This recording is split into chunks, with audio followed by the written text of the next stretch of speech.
प्रसिद्ध भाषण को नहीं आलोचना करने को जाउछे।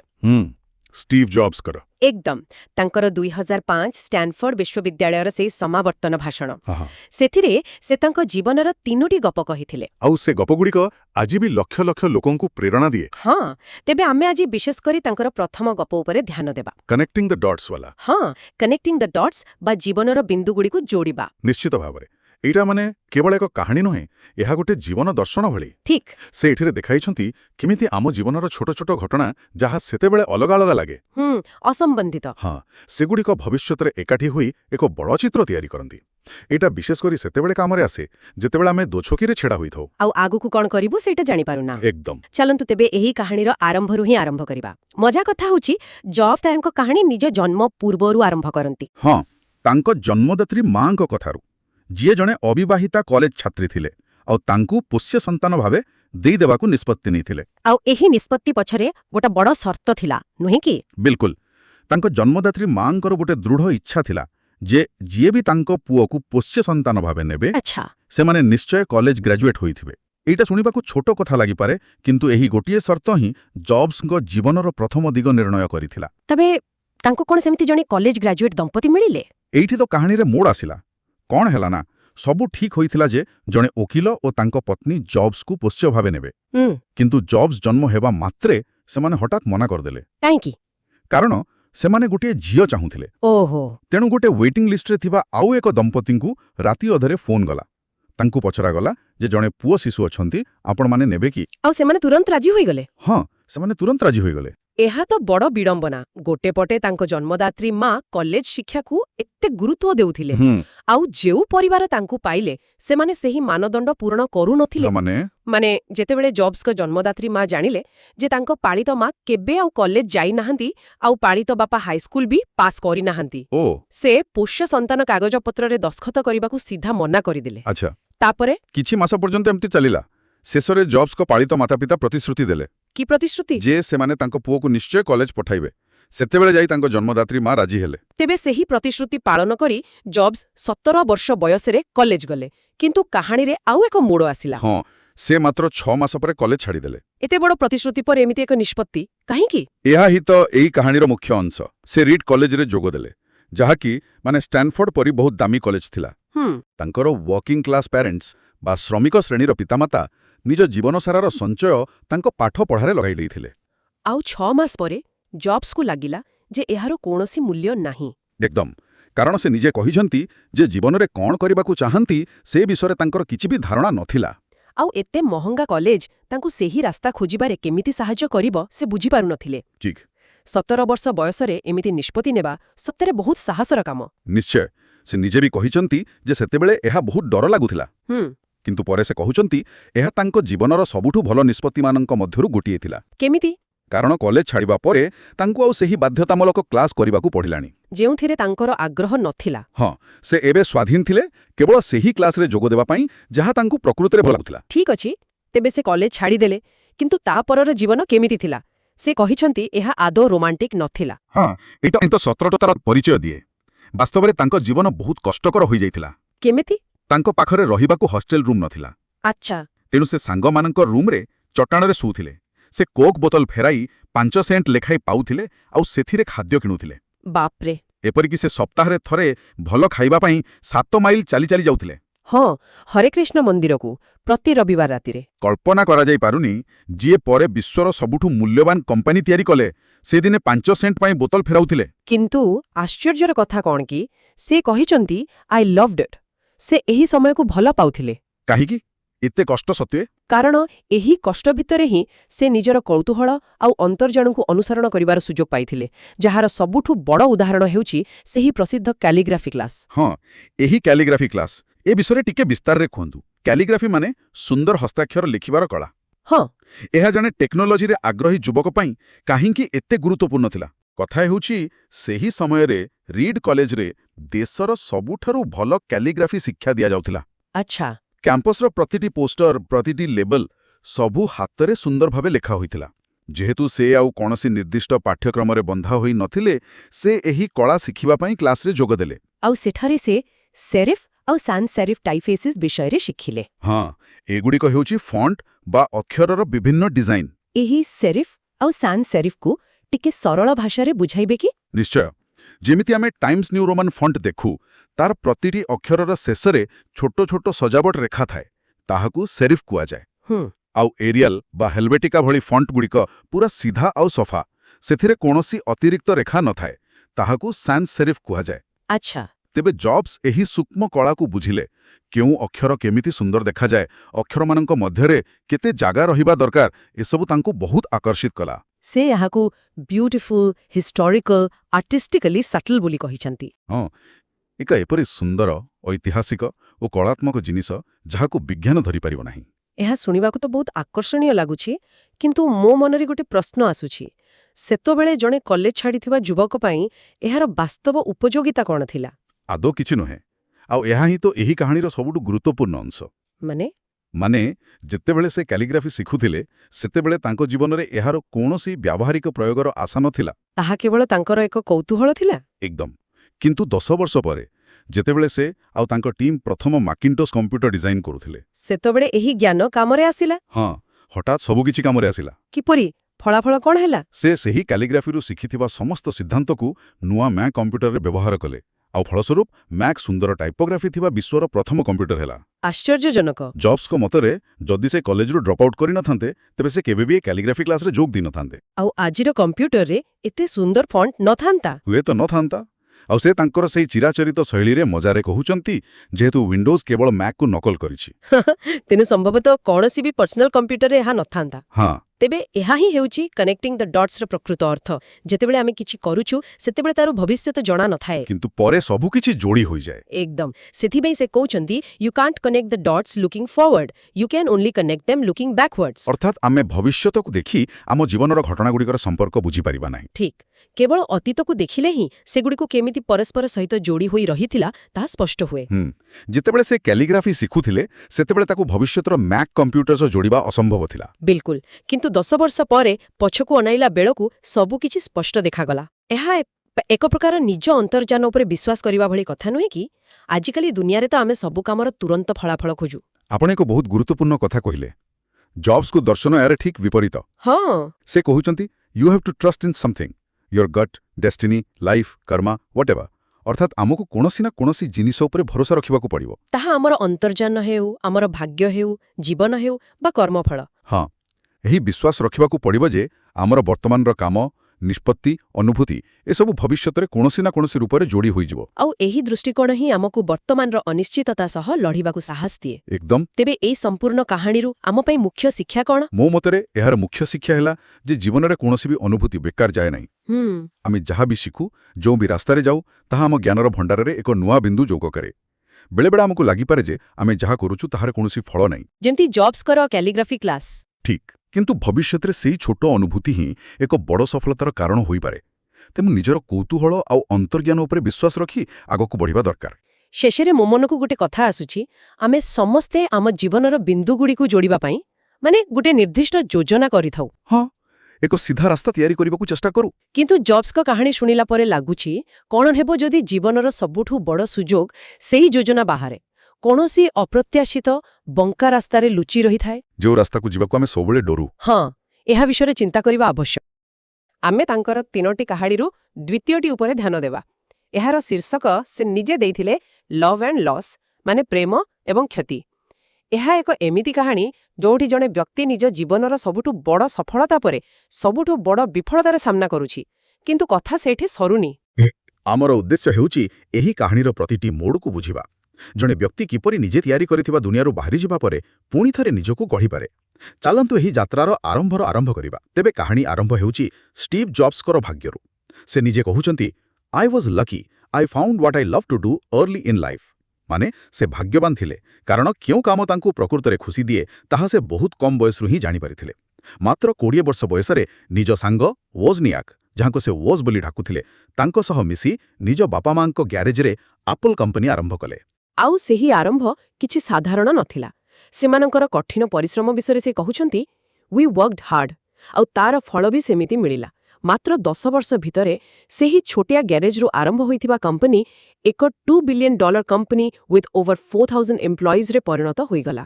କଳ୍ପନା କରନ୍ତୁ, $2 ବିଲିୟନ ସମ୍ପତ୍ତି ଆଉ 4,000ରୁ ଅଧିକ କର୍ମଚାରୀ। ଏହା ତ ଏକ ଅବିଶ୍ୱାସନୀୟ ସଫଳତା।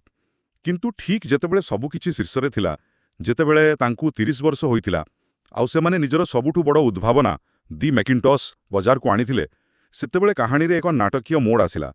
ତାଙ୍କ ଭାଷାରେ "and then I got fired", ମାନେ ତାପରେ ମୋତେ ଚାକିରିରୁ ବାହାର କରିଦିଆଗଲା। ଏଇଟା ଟିକେ ହଜମ ହଉନି। ନିଜେ ତିଆରି କରିଥିବା କମ୍ପାନୀରୁ ନିଜେ ବାହାରିଯିବା, ଏହା କେମିତି ସମ୍ଭବ? ଏହା ହିଁ ସବୁଠୁ ବଡ଼ ପ୍ରଶ୍ନ। ଆଉ ଏହାର ଉତ୍ତର କର୍ପୋରେଟ୍ ରାଜନୀତି ଭିତରେ ଲୁଚି ରହିଛି। ସେ ନିଜେ ଏହି ପ୍ରଶ୍ନ ପଚାରିଛନ୍ତି, ହାଉ can you gate fired from ଅ କମ୍ପାନୀ ୟୁ ଷ୍ଟାର୍ଟେଡ୍? କଥା ହେଲା, କମ୍ପାନୀ ବଡ଼ ହେବା ପରେ ତାକୁ ଆହୁରି ଭଲ ଭାବେ ଚଳାଇବା ପାଇଁ ସେ ଜଣେ ଅଭିଜ୍ଞ ବ୍ୟକ୍ତିଙ୍କୁ ସିଇଓ ଭାବେ ନିଯୁକ୍ତ କରିଥିଲେ। ପ୍ରଥମେ ସବୁ ଠିକ୍ ଥିଲା, କିନ୍ତୁ ଧୀରେ ଧୀରେ କମ୍ପାନୀର ଭବିଷ୍ୟତକୁ ନେଇ ସେମାନଙ୍କର ଦୃଷ୍ଟିକୋଣ ଅଲଗା ହେବାକୁ ଲାଗିଲା। ସେମାନଙ୍କର ଭିଜନ୍ସ ଅଫ୍ ଦ ଫ୍ୟୁଚର ବିଗ୍ୟାନ୍ ଟୁ ଡାଇଭର୍ଜ। କି ପ୍ରକାରର ଦୃଷ୍ଟିକୋଣ ଅଲଗା ଥିଲା? ମୂଳ କାରଣ ଥିଲା କମ୍ପାନୀର ଦିଗ। ଷ୍ଟିଭ୍ ଜବ୍ସ ମ୍ୟାକିଣ୍ଟସ୍ ପରି ନୂଆ, ରେଭଲ୍ୟୁସନାରୀ ଏବଂ ସୃଜନଶୀଳ ପ୍ରଡକ୍ଟ ଉପରେ ଧ୍ୟାନ ଦେବାକୁ ଚାହୁଁଥିଲେ, ଯାହା ବୋଧହୁଏ ସେତେବେଳେ ଅଧିକ ଲାଭ ଦେଉନଥିଲା। କିନ୍ତୁ ଜନ୍ ସ୍କଲି ଏବଂ ବୋର୍ଡ ଅଫ୍ ଡାଇରେକ୍ଟର୍ସ, ଯେଉଁମାନେ କମ୍ପାନୀର ମୁଖ୍ୟ ନିଷ୍ପତ୍ତି ନିଅନ୍ତି, ସେମାନେ ଆପଲ୍ II ପରି ପୁରୁଣା କିନ୍ତୁ ଲାଭଜନକ ପ୍ରଡକ୍ଟ ଉପରେ ଧ୍ୟାନ ଦେଉଥିଲେ। ଏହା ଥିଲା ଇନୋଭେସନ୍ ଏବଂ ପ୍ରଫିଟ୍ ଭିତରର ଲଢ଼େଇ। ଶେଷରେ ଯେତେବେଳେ ମତଭେଦ ଚରମ ସୀମାରେ ପହଞ୍ଚିଲା, ବୋର୍ଡ ସ୍କଲିଙ୍କ ପକ୍ଷ ନେଲା। ଫଳରେ 30 ବର୍ଷ ବୟସରେ ଷ୍ଟିଭ୍ ଜବ୍ସଙ୍କୁ ନିଜ ହାତରେ ଗଢ଼ିଥିବା କମ୍ପାନୀରୁ ବାହାରି ଯିବାକୁ ପଡ଼ିଲା। ବାଃ, ଏହା ତ ଏକ ବହୁତ ବଡ଼ ଆଘାତ। ଜଣେ ବ୍ୟକ୍ତି ଯିଏ ନିଜର ପୁରା ଯୁବାବସ୍ଥା ଗୋଟିଏ ଜିନିଷକୁ ଦେଇଛି, ତାଠାରୁ ସେହି ଜିନିଷକୁ ଛଡ଼ାଇ ନିଆଗଲା। ଏହାର ପ୍ରଭାବ ତାଙ୍କ ଉପରେ କିପରି ପଡ଼ିଥିଲା? ତାଙ୍କର କହିବା ଅନୁସାରେ ଏହା ସମ୍ପୂର୍ଣ୍ଣ ଭାବେ ଭାଙ୍ଗିଦେବା ଭଳି ଥିଲା। ସେ କହୁଛନ୍ତି, "What had been the focus of my entire adult life was gone, and it was devastating." ମାନେ ତାଙ୍କର ସମ୍ପୂର୍ଣ୍ଣ ବୟସ୍କ ଜୀବନର ଯାହା କେନ୍ଦ୍ରବିନ୍ଦୁ ଥିଲା, ତାହା ଚାଲିଯାଇଥିଲା ଏବଂ ଏହା ଅତ୍ୟନ୍ତ ନିରାଶାଜନକ ଥିଲା। କିଛି ମାସ ପର୍ଯ୍ୟନ୍ତ ସେ କ'ଣ କରିବେ କିଛି ବୁଝିପାରୁନଥିଲେ। ମାନସିକ ସ୍ତରରେ ଏହା ନିଶ୍ଚୟ ବହୁତ କଷ୍ଟଦାୟକ ହୋଇଥିବ। ନିଶ୍ଚିତ ଭାବରେ ଏଠାରେ ତାଙ୍କର ମାନସିକ ସ୍ଥିତି ବୁଝେବା ଜରୁରୀ। ସେ ନିଜକୁ କେବଳ ବିଫଳ ବୋଲି ଭାବୁନଥିଲେ, ସେ ନିଜକୁ ଅ ଭେରି ପବ୍ଲିକ୍ ଫେଲିୟର ବୋଲି ଭାବୁଥିଲେ। ମାନେ ତାଙ୍କର ବିଫଳତା ସମସ୍ତଙ୍କ ସାମ୍ନାରେ ଥିଲା, ଖବରକାଗଜରେ, ଟିଭିରେ। ତାଙ୍କୁ ଲାଗୁଥିଲା ଯେ ସେ ପୂର୍ବ ପିଢ଼ିର ଉଦ୍ୟୋଗୀମାନଙ୍କୁ ନିରାଶ କରିଛନ୍ତି, ଯେଉଁମାନେ ତାଙ୍କ ଉପରେ ଭରସା କରିଥିଲେ। ସେ ଏତେ ମାତ୍ରାରେ ଭାଙ୍ଗି ପଡ଼ିଥିଲେ ଯେ ସେ ସିଲିକନ୍ ଭ୍ୟାଲି ଛାଡ଼ି ପଳାଇ ଯିବାକୁ ମଧ୍ୟ ଚିନ୍ତା କରିଥିଲେ। କିନ୍ତୁ ସେ ପଳେଇଲେନି। କିଛି ତ ତାଙ୍କୁ ଅଟକେଇଥିବ। ସେହି ଘୋର ନିରାଶା ଭିତରୁ ସେ ବାହାରିଲେ କେମିତି? ସେଇଠି ହିଁ କାହାଣୀର ପ୍ରକୃତ ମୋଡ଼ ଆସୁଛି। କିଛି ମାସର ନିରାଶା ପରେ ଧୀରେ ଧୀରେ ତାଙ୍କ ଭିତରେ ଏକ ନୂଆ ଭାବନା ଜାଗ୍ରତ ହେଲା। ସେ କହୁଛନ୍ତି, "but something slowly began to dawn on me, I still loved what I did." ଅର୍ଥାତ୍ କିନ୍ତୁ ଧୀରେ ଧୀରେ ମୁଁ ଗୋଟିଏ କଥା ବୁଝିପାରିଲି, ମୁଁ ଯାହା କରୁଥିଲି ତାହାକୁ ମୁଁ ଏବେ ବି ଭଲ ପାଉଥିଲି। ବାଃ, ମାନେ ତାଙ୍କୁ କମ୍ପାନୀରୁ ବାହାର କରାଯାଇପାରିଲା, କିନ୍ତୁ ତାଙ୍କ ଭିତରୁ ତାଙ୍କ କାମ ପ୍ରତି ଥିବା ଭଲ ପାଇବାକୁ ବାହାର କରାଯାଇପାରିଲା ନାହିଁ। ଏକ୍ଜାକ୍ଟଲି, ଏହା ହିଁ ମୂଳ କଥା। ଆପଲ୍ରେ ଘଟିଥିବା ଘଟଣା ତାଙ୍କ କାମ ପ୍ରତି ଥିବା ପ୍ରେମକୁ ଟିକେ ବି କମ୍ କରିପାରୁନଥିଲା। ସେ ଏହାକୁ ବହୁତ ସୁନ୍ଦର ଭାବରେ କହିଛନ୍ତି, "I had been rejected, but I was still in love." ମାନେ ମୋତେ ପ୍ରତ୍ୟାଖ୍ୟାନ କରାଯାଇଥିଲା, କିନ୍ତୁ ମୁଁ ଏବେ ବି ମୋ କାମର ପ୍ରେମରେ ଥିଲି। ଏହି ଗୋଟିଏ ଅନୁଭବ ହିଁ ତାଙ୍କୁ ସବୁ ଶକ୍ତି ଦେଲା। ସେ ସ୍ଥିର କଲେ ଯେ ସେ ହାର ମାନିବେନି, ସେ ପୁଣି ଥରେ ନୂଆ କରି ଆରମ୍ଭ କରିବି। ଏହା ପରେ ଯାହା ଘଟିଲା ତାହା ବୋଧହୁଏ ଇତିହାସ। କିନ୍ତୁ ସବୁଠୁ ଆଶ୍ଚର୍ଯ୍ୟଜନକ କଥା ହେଉଛି, ସେ ପରବର୍ତ୍ତୀ ସମୟରେ କହିଲେ ଯେ ଆପଲ୍ରୁ ବାହାରିଯିବା ତାଙ୍କ ଜୀବନର ସବୁଠୁ ଭଲ ଘଟଣା ଥିଲା। ତାଙ୍କର ଏହି ବାକ୍ୟ, "getting fired from Apple was the best thing that could have ever happened to me." ଏହା ତ ପୁରା ଉଲ୍ଟା କଥା ପରି ଲାଗୁଛି। ଗୋଟେ ଏତେ ବଡ଼ ବିଫଳତା, ଏତେ ବଡ଼ ଆଘାତ ଜଣକ ପାଇଁ ସବୁଠୁ ଭଲ ଘଟଣା କେମିତି ହୋଇପାରେ? ଏହା ଏକ ବଢ଼ିଆ ପ୍ରଶ୍ନ। ଦେଖନ୍ତୁ, ଏହା କେବଳ ଆଶାବାଦୀ କଥା ନୁହେଁ। ଏହା ପଛରେ ଏକ ଗଭୀର ମନସ୍ତାତ୍ତ୍ୱିକ କାରଣ ଅଛି। ସେ ଏହାକୁ ବୁଝାଇଛନ୍ତି, "the heaviness of being successful was replaced by the lightness of being a beginner again." ଏହାର ଅର୍ଥ କ'ଣ? ସଫଳ ହେବାର ଭାର ପୁଣି ଥରେ ଜଣେ ନୂଆ ଶିଖାରୁ ହୋଇବାର ହାଲୁକାପଣ ଦ୍ୱାରା ବଦଳିଗଲା। ସଫଳତାର ଭାର? ସଫଳତା ତ ସମସ୍ତେ ଚାହାନ୍ତି, ଏହା ଭାର କେମିତି ହେଲା? ଏଇଠି ତ ପ୍ରକୃତ କଥା ଲୁଚି ରହିଛି। ସଫଳତା ସାଙ୍ଗରେ ଏକ୍ସପେକ୍ଟେସନ୍ସର ଚାପ ଆସେ। ଆପଣଙ୍କ ପ୍ରତିଟି ପଦକ୍ଷେପ ଉପରେ ସମସ୍ତଙ୍କର ନଜର ଥାଏ। ବିଫଳ ହେବାର ଡର ବଢ଼ିଯାଏ। ଏହି ସମୟରେ ଷ୍ଟିଭ୍ ଜବ୍ସଙ୍କ ପରିଚୟ ଆପଲ୍ର ସହ-ପ୍ରତିଷ୍ଠାତା ସହିତ ଯୋଡ଼ି ହୋଇଯାଇଥିଲା। ଯେତେବେଳେ ତାଙ୍କୁ ବାହାର କରିଦିଆଗଲା, ସେହି ପଦବୀର ପରିଚୟ ଚାଲିଗଲା, ସେହି ଭାର ଚାଲିଗଲା। ଜଣେ ବିଗିନର ବା ନୂଆ ଶିକ୍ଷାରୁ ପାଖରେ ହରାଇବାକୁ କିଛି ନଥାଏ, ତେଣୁ ସେ ବିନା ଡରରେ ପରୀକ୍ଷା ନିରୀକ୍ଷା କରିପାରେ ଏହି ସ୍ୱାଧୀନତା ତାଙ୍କୁ ତାଙ୍କ ଜୀବନର ସବୁଠୁ ସୃଜନଶୀଳ ସମୟ ମଧ୍ୟକୁ ନେଇଗଲା। ଆଚ୍ଛା, ତେବେ ସେଇ ଲାଇଟନେସ୍ ବା ହାଲୁକାପଣ ତାଙ୍କୁ ନୂଆ କିଛି କରିବାକୁ ସୁଯୋଗ ଦେଲା, ଆଉ ସେ ସେହି ସୁଯୋଗର ଭରପୁର ଫାଇଦା ଉଠାଇଲେ। ନିଶ୍ଚିତ, ପରବର୍ତ୍ତୀ 5 ବର୍ଷ ତାଙ୍କ ଜୀବନର ସୁବର୍ଣ୍ଣ ସମୟ ଥିଲା। ସେହି ସମୟରେ ସେ 2ଟି ନୂଆ କମ୍ପାନୀ ଆରମ୍ଭ କଲେ।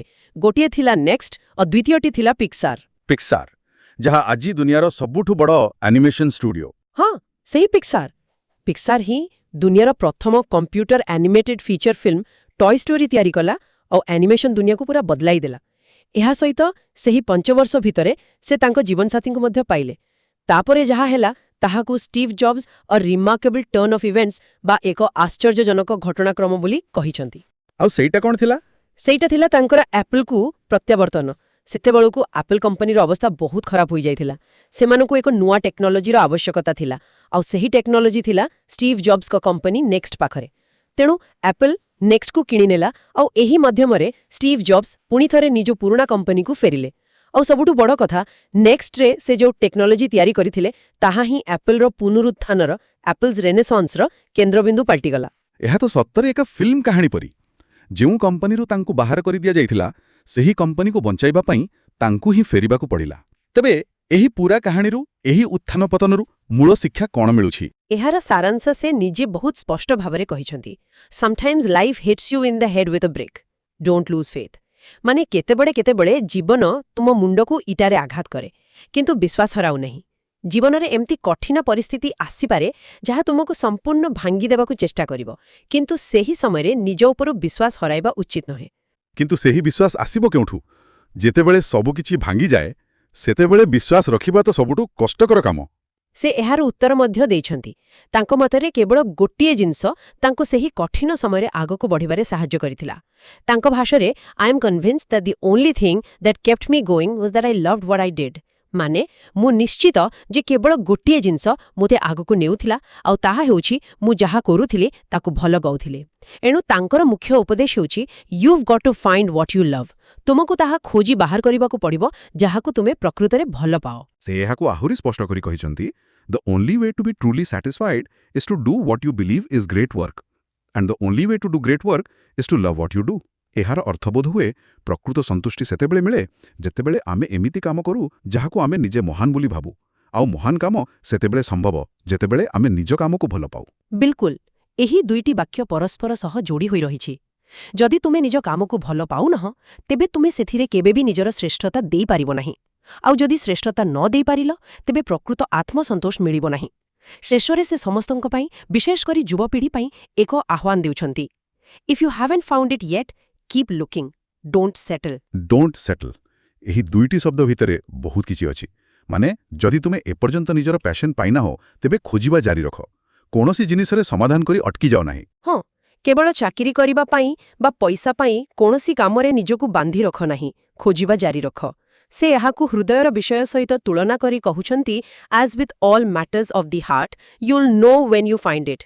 ଯେମିତି ପ୍ରେମରେ ହେଲେ ଲୋକ ନିଜେ ଜାଣିପାରେ, ଠିକ୍ ସେମିତି ଯେତେବେଳେ ତୁମେ ତୁମର ପ୍ରକୃତ ଆଗ୍ରହର କ୍ଷେତ୍ର ପାଇବ, ତୁମ ହୃଦୟ ତୁମକୁ କହିଦେବ। ବାସ୍ତବରେ ଏହା ଏକ ଅତ୍ୟନ୍ତ ଶକ୍ତିଶାଳୀ କାହାଣୀ, ଯେଉଁଠି ବିଫଳତା କେବଳ ଏକ ପାହାଡ଼, ଶେଷ ରାସ୍ତା ନୁହେଁ। ଏଥିର ସବୁଠୁ ବଡ଼ ଶିକ୍ଷା ମିଳୁଛି ଯେ ଆମ କାମ ପ୍ରତି ଆମର ଭଲ ପାଇବା ହିଁ ଆମର ସବୁଠୁ ବଡ଼ ଶକ୍ତି। ନିଶ୍ଚିତ ଭାବରେ ସେ ନିଜେ ଏହି ଅନୁଭବକୁ ଏକ ଅଫଲ୍ ଟେଷ୍ଟିଂ ମେଡିସିନ୍ ବା ତିକ୍ତ ଔଷଧ ବୋଲି କହିଛନ୍ତି। ସେ ସ୍ୱୀକାର କରିଛନ୍ତି ଯେ ଔଷଧଟି ପିଇବାକୁ ଭଲ ଲାଗିନଥିଲା, କିନ୍ତୁ ବୋଧହୁଏ ରୋଗୀ ପାଇଁ, ଅର୍ଥାତ୍ ତାଙ୍କ ପାଇଁ ତାହା ଅତ୍ୟନ୍ତ ଆବଶ୍ୟକ ଥିଲା। କେତେକ ସମୟରେ ଏହିପରି କଠୋର ଆଘାତ ହିଁ ଆମକୁ ନିଜ ଭିତରକୁ ଦେଖିବାକୁ ବାଧ୍ୟ କରେ। ତେବେ ଏହି ଆଲୋଚନାର ଶେଷରେ ଶ୍ରୋତାମାନଙ୍କ ପାଇଁ ଏକ ଚିନ୍ତନୀୟ ପ୍ରଶ୍ନ ଛାଡ଼ିଯିବା। ଷ୍ଟିଭ୍ ଜବ୍ସ ଜଣେ ଅସାଧାରଣ ପ୍ରତିଭା ଥିଲେ। ତାଙ୍କ ପାଇଁ ହାରିଯିବା ପରେ ବି ପୁଣି ଥରେ ଏତେ ବଡ଼ ସାମ୍ରାଜ୍ୟ ତିଆରି କରିବା ସମ୍ଭବ ହେଲା। କିନ୍ତୁ ଜଣେ ସାଧାରଣ ବ୍ୟକ୍ତି ପାଇଁ, ଯାହାର ପରିବାର ଦାୟିତ୍ୱ ଅଛି, ସେ ଡୋଣ୍ଟ ସେଟଲ୍ ଏବଂ କିପ୍ ଲୁକିଂ ଭଳି ଉପଦେଶକୁ ନିଜ ଜୀବନରେ କିପରି ପ୍ରୟୋଗ କରିପାରିବ, ନିଜର ଆଗ୍ରହ ଏବଂ ଜୀବନର ବାସ୍ତବିକତା ଭିତରେ ସନ୍ତୁଳନ କିପରି ରଖାଯାଇପାରିବ, ଏହା ବିଚାର କରିବାର ବିଷୟ। ଆମେ ସମସ୍ତେ ଜାଣୁ ଯେ ଆମ ପାଖରେ ସମୟ ସୀମିତ, କିନ୍ତୁ ଆମେ ପ୍ରାୟତଃ ଏହାକୁ ଭୁଲିଯାଇ ବଞ୍ଚୁ। ହଁ, ସେଇଟା ସତ। କିନ୍ତୁ ଯଦି ଆମେ ପ୍ରତି ମୁହୂର୍ତ୍ତରେ ମୃତ୍ୟୁର ସତ୍ୟତାକୁ ମନେ ରଖିବା, ତେବେ ଆମ ଜୀବନ କିପରି ବଦଳିଯିବ। ଷ୍ଟିଭ୍ ଜବ୍ସଙ୍କ ପ୍ରସିଦ୍ଧ ଷ୍ଟାନଫୋର୍ଡ ଭାଷଣର ତୃତୀୟ କାହାଣୀଟି ମୋତେ ଲାଗେ ଏହି ଗୋଟିଏ ପ୍ରଶ୍ନର ଏକ ଗଭୀର ଉତ୍ତର ଦିଏ। ନମସ୍କାର। ଆଉ ଏହା ଏକ ଏମିତି ଶକ୍ତିଶାଳୀ ଭାଷଣ କାରଣ ଏହା ଏକ ସାଧାରଣ ଭୟ ମାନେ ମୃତ୍ୟୁକୁ ନେଇ ତାକୁ ଏକ ସକାରାତ୍ମକ ଶକ୍ତିରେ ପରିଣତ କରୁଛି। ଠିକ୍। ଜବ୍ ସେଠାରେ ମୃତ୍ୟୁକୁ ଏକ ଅନ୍ତିମ ସତ୍ୟ ଭାବେ ନୁହେଁ ବରଂ ଜୀବନକୁ ସଠିକ୍ ଭାବେ ବଞ୍ଚିବା ପାଇଁ ମାନେ ଗୋଟେ ଦିଗବାରିଣୀ ଭାବେ ବ୍ୟବହାର କରିଛନ୍ତି। ଚାଲନ୍ତୁ ଏହାର ପ୍ରତିଟି ସ୍ତରକୁ ଖୋଲି ଦେଖିବା। ହଁ, ଚାଲନ୍ତୁ ଆରମ୍ଭ କରିବା। ସେ ତାଙ୍କ କାହାଣୀ ଆରମ୍ଭ କରନ୍ତି ଏକ ଉଦ୍ଧୃତିରୁ ଯାହା ତାଙ୍କ ଜୀବନ ବଦଳାଇ ଦେଇଥିଲା। ସେତେବେଳେ ସେ 17 ବର୍ଷର ଥିଲେ। ହଁ, ସେ ପଢ଼ିଥିଲେ if you live each day as if it was your last some day you'll most certainly be right. ମାନେ ଯଦି ତୁମେ ପ୍ରତିଦିନକୁ ନିଜ ଜୀବନର ଶେଷ ଦିନ ଭାବି ବଞ୍ଚିବ ତେବେ ଦିନେ ନା ଦିନେ ତୁମେ ଠିକ୍ ପ୍ରମାଣିତ ହେବ। ଏହା ଶୁଣିବାକୁ ବହୁତ ସରଳ ଲାଗେ କିନ୍ତୁ ସେ ଏହାକୁ କେବଳ ଏକ ଦାର୍ଶନିକ ବିଚାର ଭାବେ ରଖିନଥିଲେ। ନା, ବିଲକୁଲ ନୁହେଁ। ସେ କୁହନ୍ତି ଯେ ଗତ 33 ବର୍ଷ ଧରି ସେ ପ୍ରତିଦିନ ସକାଳେ ଆଇନାରେ ନିଜକୁ ପଚାରୁଥିଲେ, ସେହି ଗୋଟିଏ ପ୍ରଶ୍ନ। ହଁ ଯଦି ଆଜି ମୋ ଜୀବନର ଶେଷ ଦିନ ହୋଇଥାନ୍ତା ତେବେ ମୁଁ ଯାହା କରିବାକୁ ଯାଉଛି ତାହା କ'ଣ ମୁଁ ସତରେ କରିବାକୁ ଚାହିଁଥାନ୍ତି? ଏହା ଏକ ଅତ୍ୟନ୍ତ ଶକ୍ତିଶାଳୀ ଆତ୍ମସମୀକ୍ଷାର ପ୍ରଶ୍ନ। ଏବଂ ସବୁଠୁ ଗୁରୁତ୍ୱପୂର୍ଣ୍ଣ କଥା ହେଉଛି ସେ ଏହାର ଉତ୍ତରକୁ ଗୁରୁତ୍ୱ ଦେଉଥିଲେ। ସେ କୁହନ୍ତି ଯେତେବେଳେ କ୍ରମାଗତ ଭାବେ କିଛି ଦିନ ଧରି ଉତ୍ତରଟା ନା ଆସୁଥିଲା ତ ସେ ଜାଣିପାରୁଥିଲେ ହଁ ସେ ଜାଣିପାରୁଥିଲେ ଯେ କିଛି ବଡ଼ ପରିବର୍ତ୍ତନର ଆବଶ୍ୟକତା ଅଛି। ଏହା କେବଳ ପ୍ରଶ୍ନ ପଚାରିବା ନୁହେଁ ବରଂ ସେହି ଉତ୍ତର ଅନୁସାରେ କାମ କରିବା। ଏକଦମ ଏହା ନିଜର ଦୈନନ୍ଦିନ କାର୍ଯ୍ୟକୁ ମାନେ ନିଜର ପ୍ରକୃତ ମୂଲ୍ୟବୋଧ ସହିତ ମିଳେଇ ଦେଖିବାର ଏକ ପରୀକ୍ଷା ଯାହା ଆମ ପାଇଁ ପ୍ରକୃତିରେ ଗୁରୁତ୍ୱପୂର୍ଣ୍ଣ ନୁହେଁ। ଏହି ଦୈନିକ ପ୍ରଶ୍ନଟି ସେହି ଯେମିତିକି ଏକ ଅଟୋପାଇଲଟ ମୋଡରୁ ବାହାରି ଆସିବାରେ ସାହାଯ୍ୟ କରେ। ତେବେ ଏହି ଆତ୍ମସମୀକ୍ଷା ତ ଗୋଟିଏ କଥା କିନ୍ତୁ ଜବ୍ସ ଏହାକୁ ଆହୁରି ଏକ ପାଦ ଆଗକୁ ନେଇଯାଇଛନ୍ତି। ସେ କହୁଛନ୍ତି remembering that I'll be dead soon is the most important tool I've ever encountered. ହଁ, ଅର୍ଥାତ୍ ମୁଁ ଶୀଘ୍ର ମରିଯିବି ବୋଲି ମନେ ରଖିବା ତାଙ୍କ ଜୀବନର ସବୁଠାରୁ ଗୁରୁତ୍ୱପୂର୍ଣ୍ଣ ଟୁଲ୍ ମାନେ ଉପକରଣ। ମୃତ୍ୟୁକୁ ଏକ ଟୁଲ୍ ବୋଲି କହିବା ଟିକେ ବିପରୀତ ଲାଗୁନି କି? ଏଇଟା ହିଁ ତ ଜବ୍ସଙ୍କ ଚିନ୍ତାଧାରାର ସୌନ୍ଦର୍ଯ୍ୟ। ସେ ଗୋଟେ ନକାରାତ୍ମକ ଜିନିଷକୁ ଏକ ସକାରାତ୍ମକ ଉପକରଣରେ ପରିଣତ କରିଦେଇଛନ୍ତି। କିନ୍ତୁ କେମିତି? ଟୁଲ୍ କାରଣ ଏହା ଜୀବନରୁ ଅନାବଶ୍ୟକ ଜିନିଷଗୁଡ଼ିକୁ ଛାଣିଦେବାରେ ସାହାଯ୍ୟ କରେ। ସେ ତିନୋଟି ଜିନିଷ ବିଷୟରେ କହିଛନ୍ତି ଏକ୍ସଟର୍ନାଲ ଏକ୍ସପେକ୍ଟେସନ୍ସ ମାନେ ବାହ୍ୟ ଆଶା, ଆଚ୍ଛା, ପ୍ରାଇଡ୍ ମାନେ ଆମର ଗର୍ବ ଏବଂ ଫିୟର ଅଫ୍ ଏମ୍ବାରାସମେଣ୍ଟ ଅର୍ ଫେଲିୟର ଲଜ୍ଜା ବା ବିଫଳତାର ଭୟ। ଯେତେବେଳେ ଆମେ ମୃତ୍ୟୁର ସାମ୍ନା କରୁ ଏସବୁ ଜିନିଷ କେତେ ତୁଚ୍ଛ ଲାଗେ। ଠିକ୍। ଅର୍ଥାତ୍ ମୃତ୍ୟୁର ଚିନ୍ତା ଆମକୁ କେଉଁଟା ପ୍ରକୃତରେ ଗୁରୁତ୍ୱପୂର୍ଣ୍ଣ ତାହା ଦେଖିବାରେ ସାହାଯ୍ୟ କରେ। ଏହାପରେ ସେ ଏକ ବହୁତ ଶକ୍ତିଶାଳୀ ବାକ୍ୟ କହିଛନ୍ତି you are already naked there is no reason not to follow your heart. ଏଠାରେ ନଗ୍ନ ହେବାର ଅର୍ଥ କ'ଣ? ଏହାର ଅର୍ଥ ହେଉଛି ଆମେ ଦୁନିଆକୁ ଖାଲି ହାତରେ ଆସିଛୁ ଆଉ ଖାଲି ହାତରେ ହିଁ ଯିବା। ଆମର ସାମାଜିକ ସ୍ଥିତି, ପ୍ରତିଷ୍ଠା, ଗର୍ବ ଏସବୁ କେବଳ ବାହାରର ଆବରଣ। ମୃତ୍ୟୁ ସାମ୍ନାରେ ଏହି ଆବରଣ ଖସିପଡ଼େ। ତେଣୁ ଯଦି ହରାଇବା ପାଇଁ ପ୍ରକୃତରେ କିଛି ନାହିଁ ତେବେ ଅନ୍ୟମାନେ କ'ଣ ଭାବିବେ ସେହି ଭୟରେ ନିଜ ହୃଦୟର କଥାକୁ ଅବମାନନା କରିବାର କୌଣସି କାରଣ ନାହିଁ। ଏହା ଏକ ପ୍ରକାରର ପରମ ସ୍ୱାଧୀନତା। ବାଃ, ଏହି ବିଚାରଟି ହିଁ ତାଙ୍କ କାହାଣୀର ପରବର୍ତ୍ତୀ ଅଂଶ ପାଇଁ ମଞ୍ଚ ପ୍ରସ୍ତୁତ କରୁଛି ଯେଉଁଠି ଏହି ବୌଦ୍ଧିକ ଧାରଣା ଗୋଟେ ବାସ୍ତବତାରେ ପରିଣତ ହେଉଛି। ହଁ, କାହାଣୀଟି ଏଠାରେ ବହୁତ ବ୍ୟକ୍ତିଗତ ମୋଡ଼ ନେଉଛି। ସେ ତାଙ୍କର କର୍କଟ ରୋଗ ବିଷୟ କହୁଛନ୍ତି। ହଁ, ପ୍ରାୟ 1 ବର୍ଷ ପୂର୍ବରୁ ତାଙ୍କର କର୍କଟ ରୋଗ ଥିବା ଜଣାପଡ଼ିଥିଲା। ଏକ ସକାଳେ ସ୍କାନ୍ରେ ତାଙ୍କର ପ୍ୟାଙ୍କ୍ରିଆସ୍ ମାନେ ଆମ ଶରୀରର ଅଗ୍ନ୍ୟାଶୟରେ ଏକ ଟ୍ୟୁମର ଥିବା ଦେଖାଗଲା। ଟ୍ୟୁମର ମାନେ କୋଶିକାର ଏକ ଅସ୍ୱାଭାବିକ ବୃଦ୍ଧି। ଠିକ୍। ଆଉ ସେତେବେଳେ ଡାକ୍ତରଙ୍କର ପ୍ରଥମ ନିରାକରଣ ଥିଲା ଅତ୍ୟନ୍ତ ଭୟଙ୍କର। ସେମାନେ କହିଥିଲେ ଯେ ଏହା ଏକ ଏପରି କର୍କଟ ଯାହାର କୌଣସି ଚିକିତ୍ସା ନାହିଁ ଏବଂ ତାଙ୍କ ପାଖରେ ମାତ୍ର 3 ରୁ 6 ମାସ ସମୟ ଅଛି। ଡାକ୍ତର ତାଙ୍କୁ ପରାମର୍ଶ ଦେଲେ get my affairs in order, ଯାହାର ସିଧାସଳଖ ଅର୍ଥ ହେଉଛି ମରିବା ପାଇଁ ପ୍ରସ୍ତୁତ ହୁଅ। ଏହା କଳ୍ପନା କରିବା ମଧ୍ୟ କଷ୍ଟକର। ଏହାର ଅର୍ଥକୁ ସେ ବହୁତ ଭଲ ଭାବେ ବୁଝାଇଛନ୍ତି। ଏହା କେବଳ ମୃତ୍ୟୁକୁ ଅପେକ୍ଷା କରିବା ନୁହେଁ। ନା, ଏହାର ଅର୍ଥ ହେଉଛି ଆପଣ ଆଗାମୀ ବର୍ଷରେ ନିଜ ପିଲାମାନଙ୍କୁ ଯାହା ସବୁ କହିବାକୁ ଯୋଜନା କରିଥିଲେ ତାହା କିଛି ମାସ ଭିତରେ କହିଦେବା। ହଁ, ପରିବାର ପାଇଁ ସବୁ ସହଜ କରିଦେବା। ଏକ୍ଜାକ୍ଟଲି। ଆଉ ଶେଷରେ ସମସ୍ତଙ୍କଠାରୁ ବିଦାୟ ନେବା। ଏହା ଏକ ଅତ୍ୟନ୍ତ ଭାବପ୍ରବଣ ସ୍ଥିତି। କିନ୍ତୁ କାହାଣୀରେ ଏକ ନାଟକୀୟ ମୋଡ଼ ଆସିଲା। ସେହିଦିନ ସନ୍ଧ୍ୟାରେ ଯେତେବେଳେ ତାଙ୍କର ବାୟୋପ୍ସି ହେଲା ମାନେ କୋଶିକା ପରୀକ୍ଷା। ହଁ, ଫଳାଫଳ ସମ୍ପୂର୍ଣ୍ଣ ଅଲଗା ଥିଲା। ହଁ, ଡାକ୍ତରମାନେ ମାଇକ୍ରୋସ୍କୋପ ତଳେ କୋଶିକା ଦେଖି ଆଶ୍ଚର୍ଯ୍ୟ ହୋଇଗଲେ। ଏହା ଏକ ଅତ୍ୟନ୍ତ ବିରଳ ପ୍ରକାରର ଅଗ୍ନ୍ୟାଶୟ କର୍କଟ ଥିଲା ଯାହା ଅସ୍ତ୍ରୋପଚାର ଦ୍ୱାରା ସମ୍ପୂର୍ଣ୍ଣ ଭଲ ହୋଇପାରିବ। ଆଶ୍ଚର୍ଯ୍ୟଜନକ।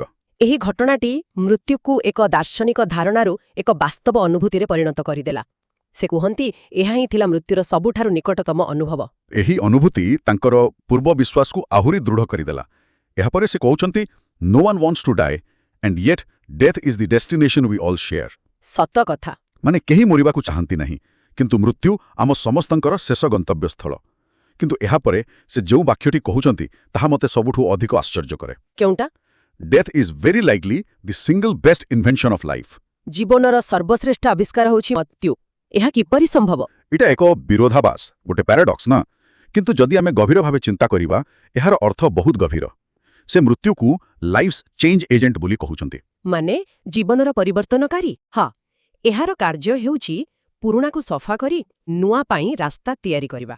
ଏହା ପ୍ରକୃତିର ନବୀକରଣ ଚକ୍ର। ଓହୋ, ଯେପରି ଗୋଟିଏ ଜଙ୍ଗଲରେ ପୁରୁଣା ଗଛ ମରିବା ପରେ ହିଁ ନୂଆ ଗଛ ପାଇଁ ସ୍ଥାନ ଆଉ ଆଲୋକ ମିଳେ। ଠିକ୍ ସେହିପରି ଏହା କେବଳ ଜୀବବିଜ୍ଞାନରେ ନୁହେଁ, ବରଂ ଚିନ୍ତାଧାରା, ସଂସ୍କୃତି ଏବଂ ପ୍ରଯୁକ୍ତି ବିଦ୍ୟାରେ ମଧ୍ୟ ଲାଗୁ ହୁଏ। ପୁରୁଣା ପିଢ଼ିର ଚିନ୍ତାଧାରା ଧୀରେ ଧୀରେ ଯାଏ ଏବଂ ନୂଆ ପିଢ଼ିର ନୂତନ ଚିନ୍ତାଧାରା ତାର ସ୍ଥାନ ନିଏ। ସେ ସେଇଠି ଥିବା ଛାତ୍ରମାନଙ୍କୁ ସିଧାସଳଖ କହୁଛନ୍ତି, କ'ଣ? ବର୍ତ୍ତମାନ ତୁମେମାନେ ହିଁ ନୂଆ, କିନ୍ତୁ ଦିନେ ତୁମେମାନେ ମଧ୍ୟ ଧୀରେ ଧୀରେ ପୁରୁଣା ହୋଇଯିବ ଏବଂ ତୁମମାନଙ୍କୁ ମଧ୍ୟ ସଫା କରିଦିଆଯିବ। ଏହା ଶୁଣିବାକୁ ଟିକେ କଠୋର ଲାଗୁଛି। ହଁ, କିନ୍ତୁ ଏହା ହିଁ ତ ପ୍ରଗତିର ନିୟମ। ଏହି ଚିନ୍ତାଧାରା ହିଁ ତାଙ୍କର ମୁଖ୍ୟ ଉପଦେଶକୁ ଆହୁରି ଶକ୍ତିଶାଳୀ କରୁଛି। Your time is limited, so don't waste it living someone else's life. ହଁ, ତୁମର ସମୟ ସୀମିତ। ତେଣୁ ଏହାକୁ ଅନ୍ୟ କାହାର ଜୀବନ ବଞ୍ଚିବାରେ ନଷ୍ଟ କର ନାହିଁ। ଏବଂ ଏହି ପ୍ରସଙ୍ଗରେ ସେ ଡଗ୍ମା ଶବ୍ଦଟି ବ୍ୟବହାର କରିଛନ୍ତି। ଆପଣ ଏହାକୁ କିପରି ବୁଝାଇବେ? ଦେଖନ୍ତୁ, ଏଠାରେ ଡଗ୍ମା ବା ଡଗ୍ମାର ବ୍ୟାପକ ଅର୍ଥ ରହିଛି। ଏହାର ଅର୍ଥ ହେଉଛି ଅନ୍ୟ ଲୋକଙ୍କର ଚିନ୍ତାଧାରାର ଫଳାଫଳ ସହିତ ବଞ୍ଚିବା। ମାନେ ସମାଜ ଯାହା କହୁଛି। ହଁ, ସମାଜ, ପରିବାର କିମ୍ବା ପରମ୍ପରା ଦ୍ୱାରା ସ୍ଥିର କରାଯାଇଥିବା ନିୟମ, ଯାହାକୁ ଆମେ ବିନା ପ୍ରଶ୍ନରେ ମାନିନେଉ। ଜବ୍ସ କହୁଛନ୍ତି ଯେ ଅନ୍ୟମାନଙ୍କ ମତର ଶବ୍ଦରେ ନିଜ ଭିତରର ସ୍ୱରକୁ ବୁଡ଼ାଇ ଦିଅ ନାହିଁ। ତେବେ ଏହାର ବିକଳ୍ପ କ'ଣ? ସେ ଇନର ଭଏସ୍ ବା ଅନ୍ତରର ସ୍ୱର, ହାର୍ଟ ଏବଂ ଇଣ୍ଟୁଇସନ୍ ଉପରେ ବିଶ୍ୱାସ କରିବାକୁ କହୁଛନ୍ତି। କିନ୍ତୁ ନିଜ ଇଣ୍ଟୁଇସନ୍କୁ କିପରି ଚିହ୍ନିବେ? ଏହା ଏକ ଗୁରୁତ୍ୱପୂର୍ଣ୍ଣ ପ୍ରଶ୍ନ। ଜବ୍ସଙ୍କ ମତରେ ଆମର ଅନ୍ତର୍ଜନନ କୌଣସି ପ୍ରକାରରେ ଆଗରୁ ଜାଣିଥାଏ ଯେ ଆମେ ପ୍ରକୃତରେ କ'ଣ ହେବାକୁ ଚାହୁଁ। ଏହା ଏକ ତର୍କହୀନ ଅନୁଭବ ହୋଇପାରେ, କିନ୍ତୁ ଏହା ପ୍ରାୟତଃ ସଠିକ୍ ଦିଗ ଦେଖାଏ। ତାକୁ ଚିହ୍ନିବା ପାଇଁ ବୋଧହୁଏ ଆମକୁ ବାହ୍ୟ କୋଳାହଳରୁ ନିଜକୁ ଦୂରେଇ ରଖି ଶାନ୍ତ ଭାବରେ ନିଜ ଭିତରକୁ ଶୁଣିବାକୁ ପଡ଼ିବ। ସେ କହିଛନ୍ତି, ଏଭ୍ରିଥିଙ୍ଗ ଏଲ୍ସ ଇଜ୍ ସେକେଣ୍ଡାରୀ, ବାକି ସବୁକିଛି ଗୌଣ। ଏହାପରେ ସେ ତାଙ୍କ ଯୁବାବସ୍ଥାର ଏକ କାହାଣୀ କହୁଛନ୍ତି, ଯାହା ତାଙ୍କ ଭାଷଣର ଶେଷ ବାର୍ତ୍ତା ପାଇଁ ପୃଷ୍ଠଭୂମି ତିଆରି କରୁଛେ। ସେ ଦ ହୋଲ୍ ଅର୍ଥ କ୍ୟାଟଲଗ୍ ବିଷୟରେ କହୁଛନ୍ତି। ହଁ, ତାଙ୍କ ବର୍ଣ୍ଣନାରେ ଏହା ଥିଲା Google in paperback form 35 years before Google came along। କି ଚମତ୍କାର ତୁଳନା! ହଁ, କାରଣ ସେତେବେଳେ ତ ଇଣ୍ଟରନେଟ୍ ନଥିଲା, ଆଉ ଏହି କ୍ୟାଟାଲଗ୍ ଥିଲା ସୂଚନା, ଉପକରଣ ଏବଂ ଚିନ୍ତାଧାରାର ଏକ ଭଣ୍ଡାର। ଏହା ତାଙ୍କ ପିଢ଼ିର ଆଦର୍ଶବାଦକୁ ଦର୍ଶାଉଥିଲା। କିନ୍ତୁ ମୁଖ୍ୟ କଥା ହେଉଛି ଏହାର ଶେଷ ସଂସ୍କରଣ ନା? ଏକଦମ। ଯେତେବେଳେ ଏହି ପ୍ରକାଶନ ବନ୍ଦ ହେଲା, ତାର ପଛମଲାଟରେ ଏକ ଫଟୋ ଆଉ 4ଟି ଶବ୍ଦ ଥିଲା। ଏକ ଗାଁ ରାସ୍ତାର ସକାଳର ଫଟୋ, ଆଉ ତା ତଳେ ଲେଖା ଥିଲା ଷ୍ଟେ ହଂଗ୍ରି, ଷ୍ଟେ ଫୁଲିଶ। ଏହି 4ଟି ଶବ୍ଦ ଆଜିକାଲି ଏକ ମନ୍ତ୍ର ପରି ହୋଇଯାଇଛି। କିନ୍ତୁ ଏହାର ପ୍ରକୃତ ଅର୍ଥ କ'ଣ? ଚାଲନ୍ତୁ ଏହାକୁ ଭାଙ୍ଗି ଦେଖିବା। ପ୍ରଥମେ ଷ୍ଟେ ହଂଗ୍ରି। ଏହା ଶାରୀରିକ ଭୋକ ନୁହେଁ। ନା, ଏହା ବୌଦ୍ଧିକ ଭୋକ। ହଁ, ଏହାର ଅର୍ଥ ହେଉଛି କେବେ ହେଲେ ନିଜ ଜ୍ଞାନରେ ସନ୍ତୁଷ୍ଟ ହୋଇଯାଉ ନାହିଁ। ସବୁବେଳେ ଅଧିକ ଜାଣିବାକୁ, ନୂଆ ଜିନିଷ ଶିଖିବାକୁ ଏବଂ ଆଗକୁ ବଢ଼ିବାକୁ ଆଗ୍ରହୀ ରୁହ। ଏବଂ ଷ୍ଟେ ଫୁଲିଶ, ସର୍ବଦା ନିର୍ବୋଧ ରୁହ। ଏଇଟା ଟିକେ ଅଜବ ଲାଗେ। କେହି କାହିଁକି ମୂର୍ଖ ହୋଇ ରହିବାକୁ ଚାହିଁବ? ଏଠାରେ ଫୁଲିଶର ଅର୍ଥ ସେଇଟା ନୁହେଁ। ଏହାର ଅର୍ଥ ହେଉଛି ଏକ ପ୍ରକାରର ବୌଦ୍ଧିକ ନମ୍ରତା। ଆଚ୍ଛା। ଯେତେବେଳେ ଆମେ ନିଜକୁ ଏକ୍ସପର୍ଟ ବୋଲି ଭାବିନେଉ, ଆମେ ପ୍ରଶ୍ନ ପଚାରିବା ବନ୍ଦ କରିଦେଉ। କିନ୍ତୁ ଫୁଲିଶ ହୋଇ ରହିବା ଅର୍ଥ ନିଜକୁ ସବୁବେଳେ ଜଣେ ଶିକ୍ଷାର୍ଥୀ ଭାବେ ଦେଖିବା। ଠିକ୍ ଯେପରି ଏକ ଗ୍ୟାରେଜରେ କମ୍ପ୍ୟୁଟର କମ୍ପାନୀ ଆରମ୍ଭ କରିବା ସେତେବେଳେ ଏକ ଫୁଲିଶ ଆଇଡିଆ ପରି ଲାଗୁଥିଲା। ଏକଦମ। ଏହାର ଅର୍ଥ ହେଉଛି ପରମ୍ପରାକୁ ଚ୍ୟାଲେଞ୍ଜ କରିବା, ବିଫଳ ହେବାକୁ ଭୟ ନ କରିବା, ଆଉ ଏମିତି କିଛି କରିବା ଯାହାକୁ ଦୁନିଆ ପ୍ରଥମେ ପାଗଳାମୀ ବୋଲି କହିପାରେ। ତେଣୁ ଏହା ପ୍ରକୃତିରେ ବିଶେଷଜ୍ଞ ହେବାର ଅହଙ୍କାରକୁ ତ୍ୟାଗ କରି ସବୁବେଳେ ଜଣେ ଶିକ୍ଷାର୍ଥୀ ହୋଇ ରହିବାର ଆହ୍ୱାନ। ହଁ, ଆଉ ସେହି ଶୁଭକାମନା ନିଜ ପାଇଁ ସବୁବେଳେ କରୁଥିଲେ। ଭାଷଣ ଶେଷରେ ସେ ସେହି ସ୍ନାତକ ଛାତ୍ରମାନଙ୍କ ପାଇଁ ମଧ୍ୟ ସେହି କାମନା କଲେ, ଷ୍ଟେ ହଂଗ୍ରି, ଷ୍ଟେ ଫୁଲିଶ। ତେବେ ଏହି ସମ୍ପୂର୍ଣ୍ଣ ଆଲୋଚନାରୁ ଯାହା ସ୍ପଷ୍ଟ ହେଉଛି ତାହା ହେଲା ଷ୍ଟିଭ୍ ଜବ୍ସ ମୃତ୍ୟୁକୁ ଏକ ଅନ୍ତିମ ପରାଜୟ ଭାବେ ନୁହେଁ, ବରଂ ଜୀବନରେ ସ୍ପଷ୍ଟତା ଆଣିବା ପାଇଁ ଏକ ଶକ୍ତିଶାଳୀ ମାଧ୍ୟମ ଭାବେ ଦେଖୁଥିଲେ। ହଁ, ଏହା ଏକ ଫିଲ୍ଟର ପରି କାମ କରେ, ଯାହା ଜୀବନରୁ ସବୁ ଅନାବଶ୍ୟକ ଜିନିଷକୁ ବାହାର କରିଦିଏ। ଆଉ ଶେଷରେ କେବଳ ସେତିକି ହିଁ ରହିଯାଏ ଯାହା ପ୍ରକୃତରେ ମୂଲ୍ୟବାନ। ଏକଦମ। ଆମର କାମ, ଆମର ସମ୍ପର୍କ ଏବଂ ଆମେ କିପରି ନିଜ ହୃଦୟର କଥା ଶୁଣି ବଞ୍ଚିଲୁ। ଆଉ ତାଙ୍କର ଶେଷ ଉପଦେଶ ଷ୍ଟେ ହଂଗ୍ରି, ଷ୍ଟେ ଫୁଲିଶ ହେଉଛି ସେହି ମୂଲ୍ୟବାନ ଜୀବନକୁ କିପରି ବଞ୍ଚିବ ତାର ଏକ ମାର୍ଗଦର୍ଶିକା। ଆଜିର ଆଲୋଚନା ଶେଷ କରିବା ପୂର୍ବରୁ ଆମ ଶ୍ରୋତାଙ୍କ ପାଇଁ ଏକ ଚିନ୍ତନୀୟ ପ୍ରଶ୍ନ ଛାଡ଼ିଯିବା। ଜବ୍ସ କହିଛନ୍ତି ଯେ ମୃତ୍ୟୁ ପୁରୁଣାକୁ ସଫା କରି ନୂଆ ପାଇଁ ରାସ୍ତା ତିଆରି କରେ। ଯଦି ଆମେ ଏହାକୁ ନିଜ ଜୀବନରେ ପ୍ରୟୋଗ କରିବା, ତେବେ ଆମ ଭିତରେ ସେହି ପୁରୁଣା ଚିନ୍ତାଧାରା, ଅଭ୍ୟାସ ବା ଭୟ କ'ଣ ଯାହାକୁ ଆମକୁ ସଫା କରିବାର ଆବଶ୍ୟକତା ଅଛି? ଯାହାଫଳରେ ଆମ ଭିତରେ କିଛି ନୂଆ ପାଇଁ ସ୍ଥାନ ସୃଷ୍ଟି ହୋଇପାରିବ। ଏହା ପ୍ରକୃତରେ ଆତ୍ମଚିନ୍ତନ ପାଇଁ ଏକ ଗଭୀର ପ୍ରଶ୍ନ। ନିଜ ଭିତରେ ଥିବା ସେହି ପୁରୁଣାକୁ ଚିହ୍ନି ତାକୁ ବଦଳାଇବା ହିଁ ପ୍ରକୃତ ବିକାଶ। ଆଜି ପାଇଁ ଏତିକି। ଧନ୍ୟବାଦ।